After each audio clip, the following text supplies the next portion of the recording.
The burning question is how to economize in fuel literally all along the line. It involves every single soul connected with the line and everything they handle. Economy in coal is one of the most obvious items, but it's bound up with other economies too. Water, for instance, has to be pumped. That uses up coal or some other fuel. Oil has to be brought here from overseas, whether it's used as fuel or lubricant. Electricity, like gas, is a sort of potted fuel which has to be generated. Economy on the line involving so many people calls for ingenuity, for bright ideas from everyone. The coal shortage is the burning question, of course. More and more coal is being burnt in the manufacture of munitions of war, and for her size, Britain has produced more munitions than any country on earth. Munitions for ourselves, for Russia, and for all our allies are burning up coal at a rate faster than the miners can produce it. Coal makes munitions and transports munitions to many fronts in many parts of the world. Obviously, that means less to spare for ordinary consumers at work or at home. The very lines on which the munition train runs depend on coal in the steel mills for their making. Often coal falls out of the trucks, especially in the marshalling yards. We all know that. But how about retrieving it? It's hard to estimate how much could be saved in this way. That's something I personally wouldn't know, though you probably would. And there must be countless ways of saving coal apart from actually recovering it. Everyone on the line is entitled to contribute ideas on that. It's an obligation to do so, though it's the inspector's job, of course. For instance, if he were to spot somebody wasting coal and water like this, he would naturally point it out, and the man on the footplate would naturally cooperate. Economy is only a matter of using your intelligence and to think up new methods of saving and passing them on.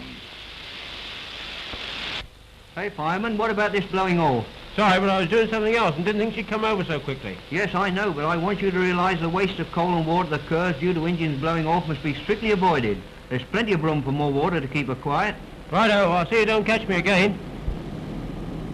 Hello, you look a bit strange on a paddle boat. Know anything about them? Not much. Firebox is a bit too long for me. Yes, and by the look of it, you have far too much fire under the door. But here, I'll show you. It's quite easy when you have the knack. Now, if you don't take too much at a time and fire evenly all over the box, you'll find it quite simple. Looks easy. Now I'll take your tip. Oh, by the way, how much water do you reckon to carry in the boiler when you're running? Oh, keep it about an inch below the top nut. As we've already seen, you can't always help planting a few miniature coal mines in the marshalling yards. But there's no necessity to stack tenders so high that someone's liable to get a black eye from the lumps falling off. Not only is proper trimming an economy, it's an aid to popularity. Look here, Bill. I've noticed a number of tenders lately with coal not properly stacked. And you chaps should realise the danger to men working on the track and also the waste which occurs through coal falling off. So keep the lumps well stacked along the side and back, which will make it safe. Incidentally, these lumps will come in handy for getting a good start on your fire for the return journey. By the way, here's an interesting fact, worked out by the Southern Railway Brains Trust. Only one shovelful per engine hour saved would make a total saving of 15,000 tons a year. Can't we manage that? If you happen to be the office fireman, you can add to that tonnage of savings in more ways than one. For instance, why pile up the fire last thing at night?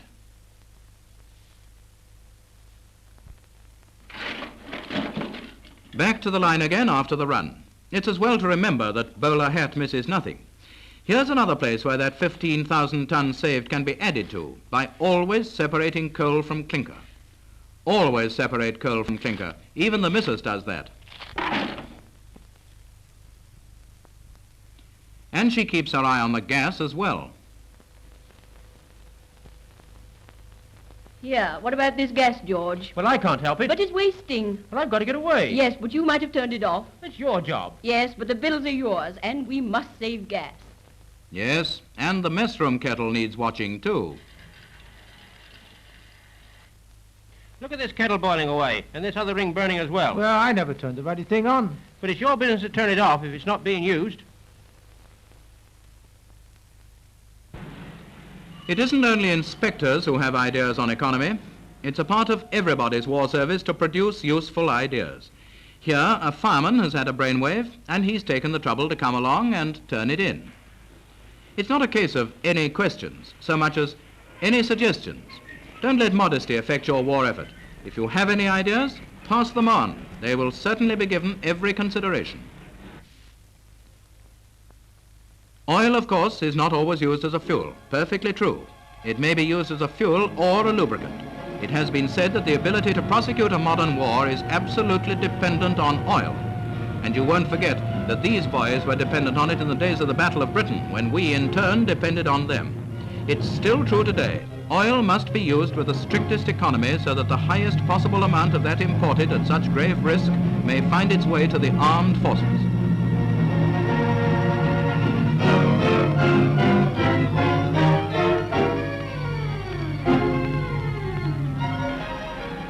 For instance, examiners always test the depth of oil before topping up a box, thus avoiding the waste by overfilling. Now for the question of water, as easy to waste as any other fuel on tap. Remember that to obtain a supply of water, fuel must be expended, in this case by an electrically driven pump. When the demand is small, automatic switches save power by stopping the pump.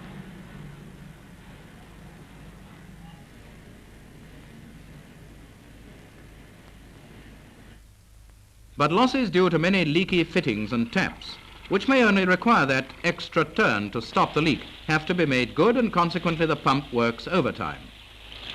And of course, while this may only be for a matter of minutes, remember that a tender allowed to overflow might keep it working for hours. Electricity is canned fuel. When you save it, you save that coal for munitions. The dead man's handle is a saving grace. If she'll roll without juice, let her roll. Switch off, yes, at your desk, in your office, in the corridor, in the workshop, and in your home.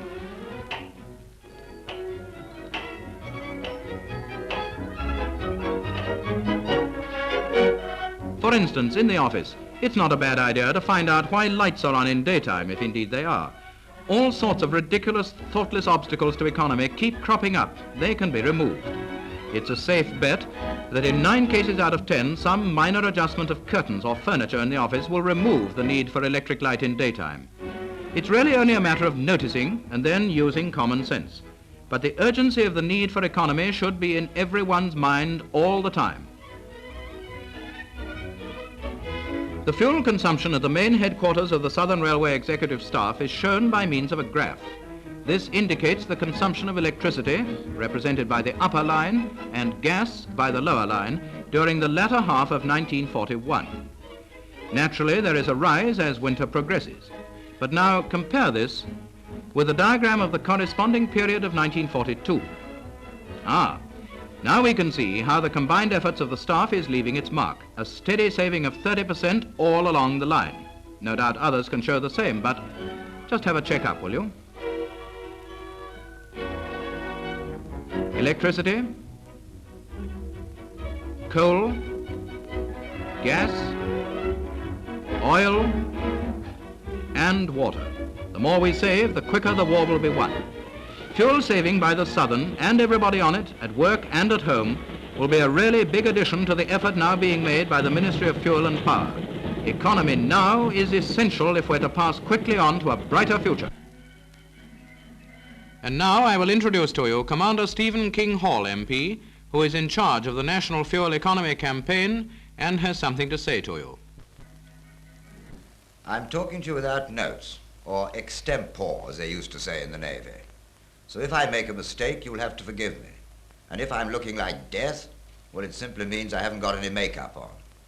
Now, the Minister of Fuel and Power has often expressed to me his gratitude and his appreciation for the magnificent work which the men and women of this country did in the fuel-saving campaign last winter. But now that I've seen this film, I realize that railway men and railway women understand the importance of saving fuel, not only in your homes, but also at your work. We won the battle for fuel of 1942-43, but a battle is not a campaign, and fuel economy, I can tell you, is as vital as ever. Now, the message we want to get across to the nation is this: save fuel at your job as well as in your homes. And I want you to signal that message up and down the line and all over Britain. Now it's up to you. Thank you.